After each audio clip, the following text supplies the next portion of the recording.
من تأسيس حزب بين عشيات وضحاها وإعطائه الأغلبية في المجالس الجماعية، استطعتم أن تنتزعوا حقكم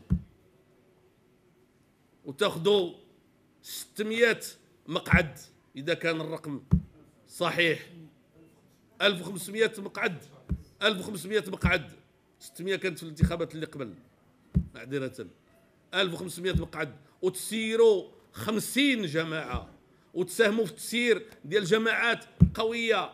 وإذا بالعروس التي كانت تنتظر أن تتوج في ليلة عرسها ترى الضيوف يفرون عنها ويلتحقون فقامت بالعصا تريد أن ترجع الضيوف وأرجعت بعضهم وفشلت أن إرجاع الآخرين. أنت ولا لا؟ يا لها من عروس بشعة ذميمة أساءت إلى الوطن وما تزال تسيء مع الأسف الشديد. يا لها من عروس ذميمة بئيسة أساءت إلى الوطن. ونحن استمرينا في طريقنا.